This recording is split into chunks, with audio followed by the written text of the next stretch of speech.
A new CVE 2015-0057 exploit technology, written by Wang Yu, September 28, 2015. September 10, 2015, Patch Tuesday.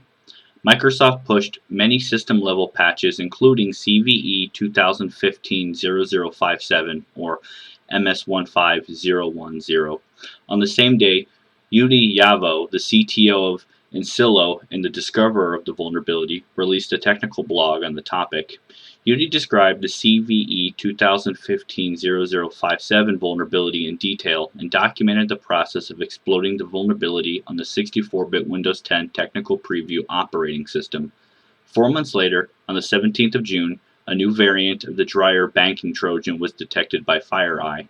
This variant of Dryer attempts to exploit CVE 2013-3660 and CVE 2015-0057 in order to obtain system privileges.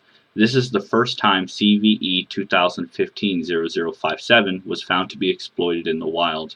Then, on July 8th, NCC Group published this technical blog, describing their exploit technique in detail, which allows the exploit to work reliably on all 32-bit and 64-bit Windows from Windows XP to Windows 8.1.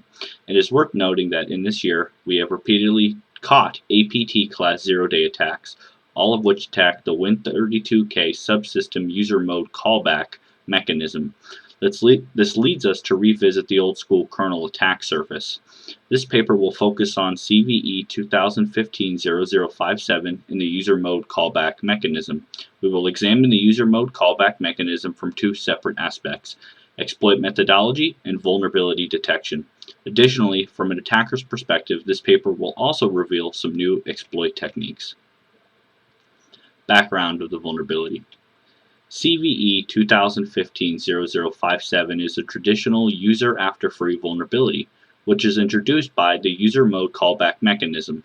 There are actually two options available to trigger the use operation after the call to destroy window, namely set and unset. Let us follow Udi Yavo's ideas and follow the set code branches, use tag prop list objects as memory placeholders, and set off on our exploit journey. Opting to use the tag prop list structure as the use after free memory placeholders primarily based on the following considerations. 1.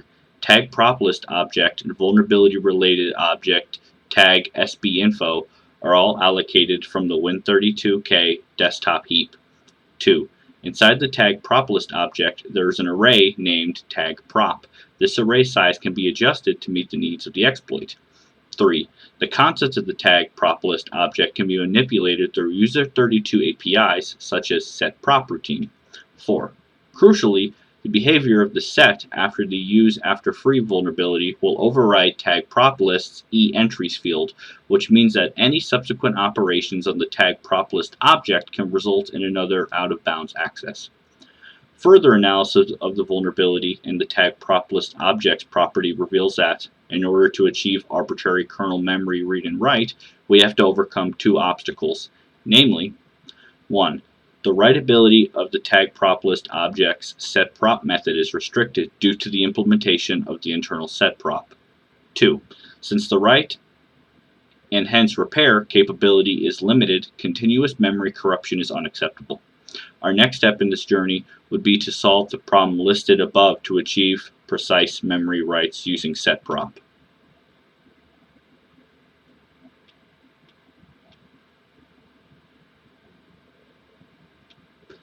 Obstacle 1, as shown in pseudocode internal setProp, due to the characteristics of this routine, we cannot control the FS fields of the tag prop structure. In other words, from the perspective of exploitation, for every 8 bytes there are 2 bytes out of control on 32-bit platforms. On 64-bit platforms, out of every 16 bytes there are 6 bytes out of control.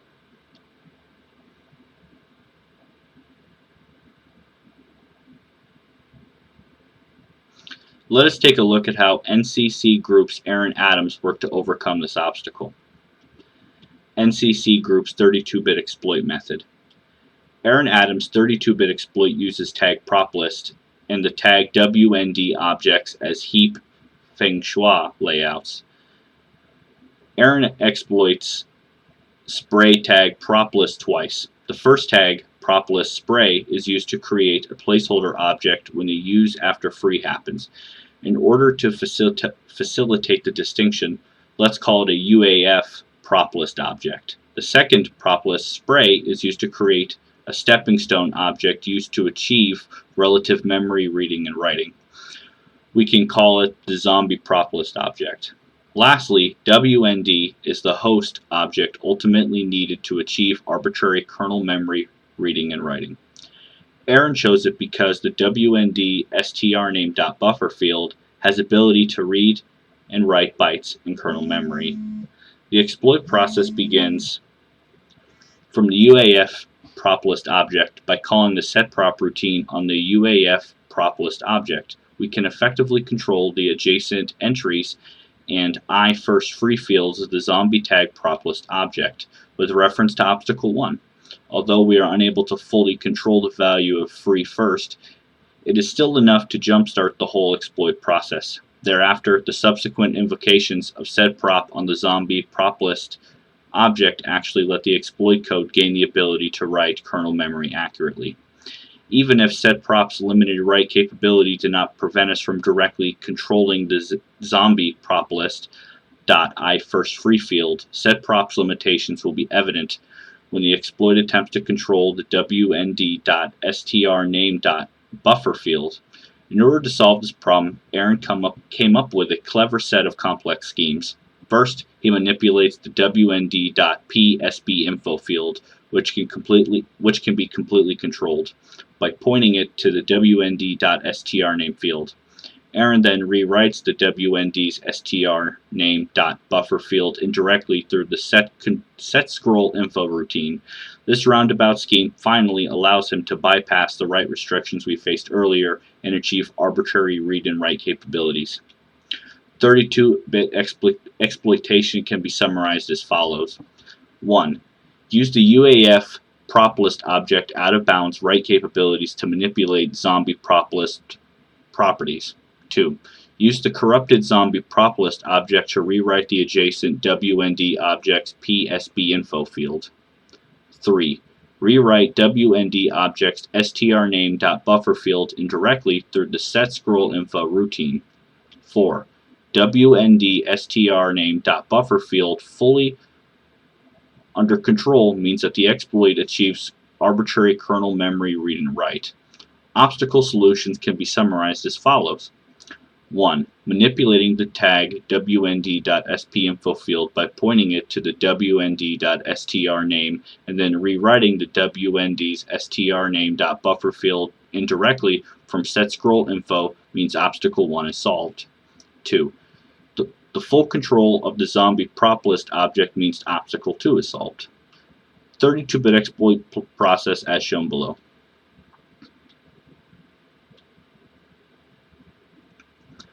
NCC Group 64-bit exploit method. Note that the heap header, heap entry, will be completely overwritten when calling setProp on a 64-bit operating system.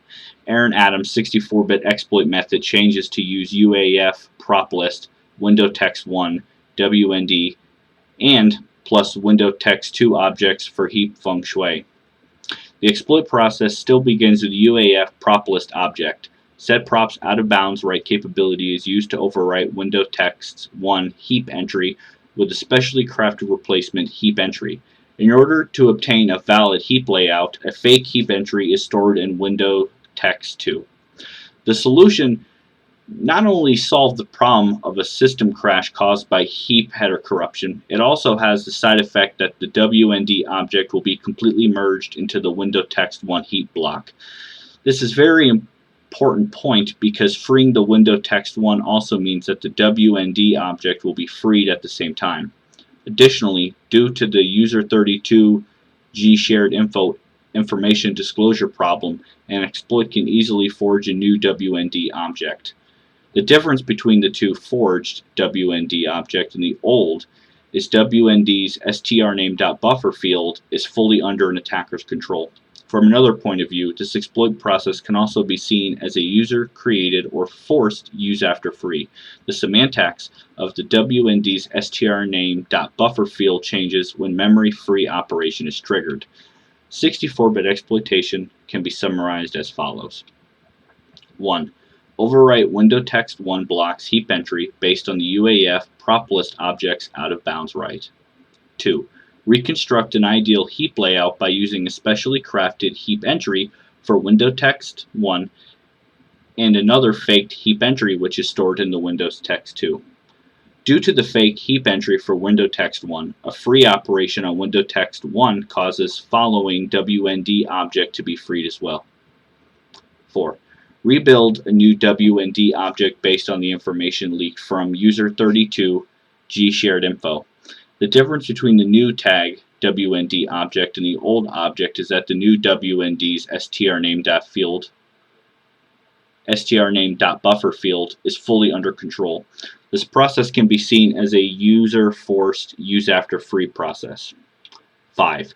Finally, after the WND strname.buffer field under control means that the exploit code is able to read and write arbitrary kernel memory. Obstacle solutions can also be summarized as follows. 1. The faking of heap headers leading to the control of WND's strname.buffer means the obstacle 1 is resolved. 2. The forced use after free technique and the recreation of a new WND based on kernel information disclosed by user32 gshared info clearly bypasses obstacle 2. 64-bit exploit process as shown below.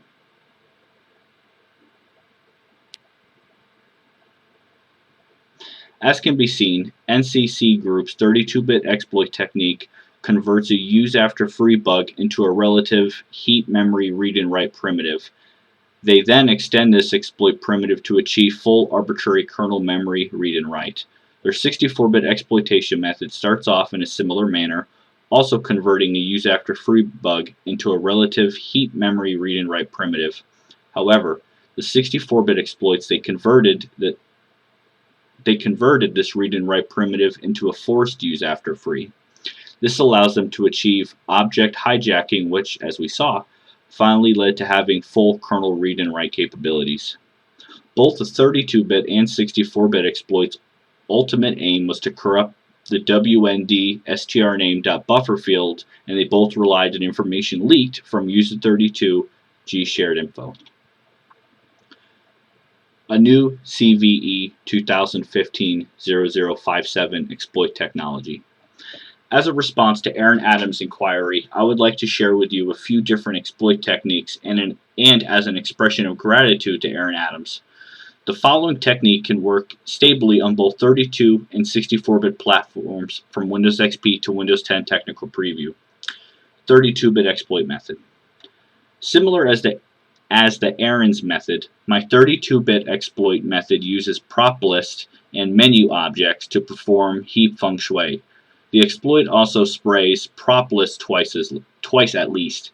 Let's call them UAF and zombie prop list objects respectively. Menu is the host object ultimately used to achieve arbitrary kernel memory read and write. Similarly, I chose the menu object because the menu's RG items field has ability to read and write bytes in kernel memory. The exploit process begins from the UAF prop list object by calling the setProp routine on the UAF prop list object. We can effectively control the adjacent zombie prop list object. Thereafter, subsequent invocations of setProp on the zombie prop list object actually let the exploit code gain the ability to write kernel memory accurately. Compared with Aaron Adams' scheme, the zombie prop list object gives us better control over the menu.rg items and menu.c items field. Thus, the exploit process is relatively simple and works without the help of user32 gshared info's kernel information disclosure. 32-bit exploit process can be summarized as follows. 1. Use the UAF prop list object's out of bounds write capabilities to manipulate zombie prop list properties. 2. Use the corrupted zombie prop list object to rewrite the adjacent menu object's RG items and C items field. 3. WND's RG items field fully under control means that the exploit code achieves arbitrary kernel memory read and write. Obstacle solutions can be summarized as follows. 1. The full control of the menu.rg items and menu.c items field means obstacle 1 is solved. 2. The full control of the zombie prop list object means obstacle 2 is solved. 32-bit exploit process which based on the menu object as shown below.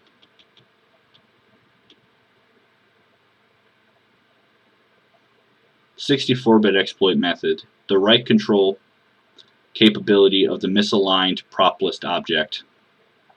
With reference to obstacle 1, if we want to reuse the above scheme on 64-bit platforms, we will find the UAF prop list object actually can't control the zombie prop list first free field. This seems to be a fatal blow to the exploitation of the vulnerability. Losing control of the first free field means that we are unable to achieve exact offset writing based on set prop, and continuous memory corruption seems to be inevitable. This is also the problem which was described in the obstacle 2. In order to solve this problem, my 64-bit exploit method uses UAF prop list, zombie prop list, WND, and menu objects to perform heap feng shui. It is understood that prop list is pointed by the pprop list field of the WND object. On 64-bit platforms, we happen to have full control over the WND pprop list.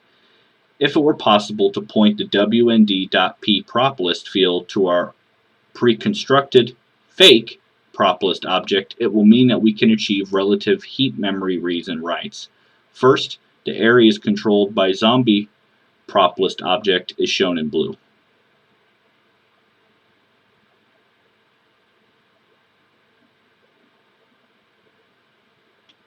Next, we see that the control capability of the fake prop list and zombie prop list complement each other well.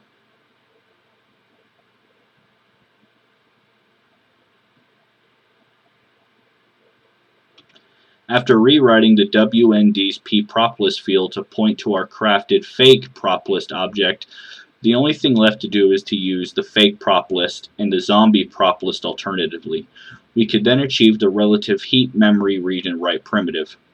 64-bit exploit process as shown below.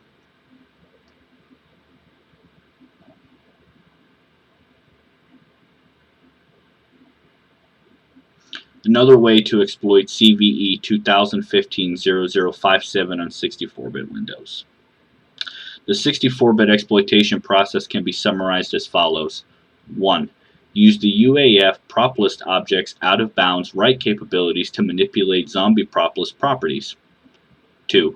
Use the corrupted zombie prop list object to rewrite the adjacent WND object's pprop list field. 3. Point the WND.pprop list field to a fake prop list object containing user-controlled misaligned values. 4. Use the zombie prop list and the misaligned prop list object. Alternatively, this will allow the exploit code to have the ability to modify the RG items and C items field of the menu object. 5. With menus RG items field fully under control, the exploit code achieves arbitrary kernel memory read and write. Obstacle solutions can be summarized as follows. 1. Use the zombie prop list and the crafted fake prop list object alternatively to modify the RG items and C items field of menu means the obstacle 1 is solved. 2. Having full control over the C entries and first free fields of the zombie prop list object means that obstacle 2 is solved. The 32 and 64-bit exploit process described above tried to convert the use after free into a relative heap memory read and write vulnerability. Next, exploit process will convert the relative read and write vulnerability to achieve full arbitrary kernel memory read and write. In both techniques, having control over menu.rg items and menu.c items is the core of the exploit. This is because the structure array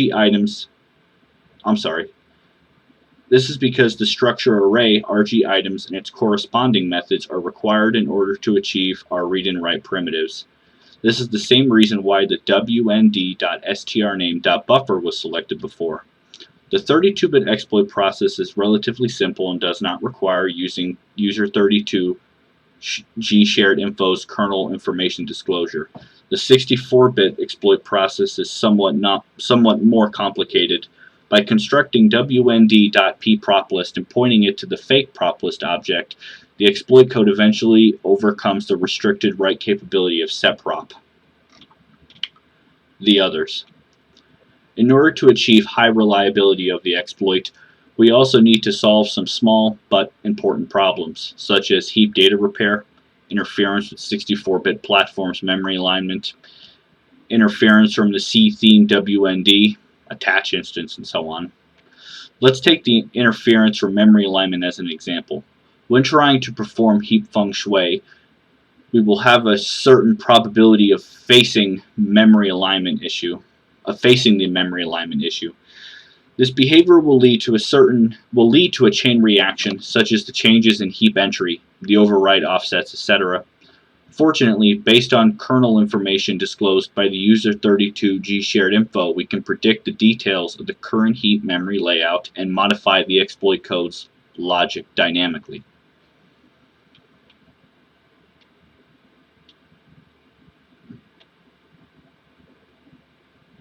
In addition, there is a tiny flaw in the UD-Yavo CVE 2015-0057 technical blog, which I will point out here. At the end of the blog, UD mentioned that there is a piece of dead code residing in Win32K enabled WND SB arrows over 15 years old. Quote, looking at the code, there are two conditional calls to the function XXX window event. These calls are executed only if the old flags of the scroll bar information differ from those of the new flags. However, by the time these conditions appear, the values of the old flags and the new flags are always equal. Hence, the condition for calling window event is never met. This practically means that the dead code was there for about 15 years doing absolutely nothing. These conclusions could be drawn based on the following logic.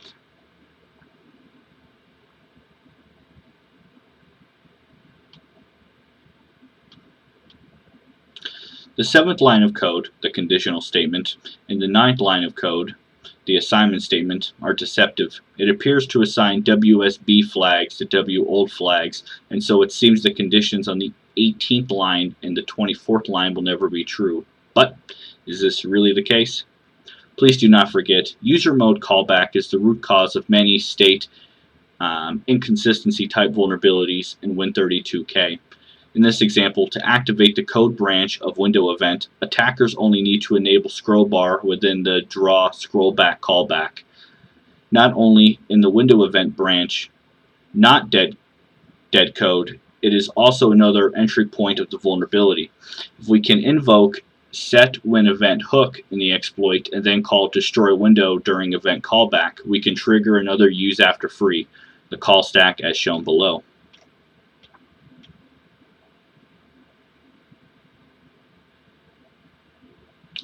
Fortunately, Microsoft developers realized the problem.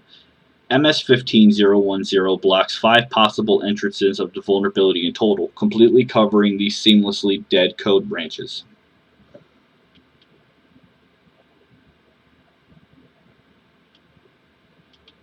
Conclusion. From CVE 2015-0057, CVE 2015-1701, to CVE 2015-2360, the disclosure of Win32K subsystem zero-day vulnerabilities reminds us that user mode callback, the old-school Windows kernel attack surface, cannot be neglected. On the 8th of September 2015, the CVE 2015-2545 and the CVE 2015-2546 vulnerabilities were exposed. Thus, APT zero-day exploits leverage the PostScript embedded Microsoft Office document as an attack vector, and the use after free vulnerability of the user mode callback mechanism as the possible way of privilege escalation. Looking at the operation mechanism of these vulnerabilities, I think of the following aspects worth pondering. The legacy kernel code need to be re-audited carefully. Many of the above use after free vulnerability history can be traced back to Windows 2000 and even Windows NT era. Although Microsoft Corporation implemented a lot of improvements and mitigations for Windows kernel security in recent years, however, we still see that there is still a room for improvement. For instance, the design of Win32K subsystems lock mechanism, the lifecycle management of window-related objects, and the G-shared info sharing mechanism, and so on. Let's take G-shared info as an example. This mechanism should be reconsidered. From the disclosure of zero-day vulnerabilities used by ABT actors to the latest open-type zero-day exploit code leaked by Hacking Team, we continuously saw the use of user32 G-shared info mechanism. For the desktop heap and the shared heap, all efforts of kernel randomization will come to naught due to the G-shared info sharing mechanism. Even the kernel heap entry random encoding, which was introduced in Windows 8, will also be leaked to user mode. If the mechanism cannot be disabled due to compatibility issues, Microsoft should minimize the use of G-shared info. In order to demonstrate the use of G-shared info mechanism, I wrote a demo tool. On 64-bit Windows 10 system, this tool will demonstrate the leaked kernel data is not only limited to the following information. From an attacker's perspective, these leaked data will greatly facilitate additional kernel exploits, such as kernel routine address information, kernel data structure information, kernel object memory layout information, desktop heap information, kernel heap entry random cookie information.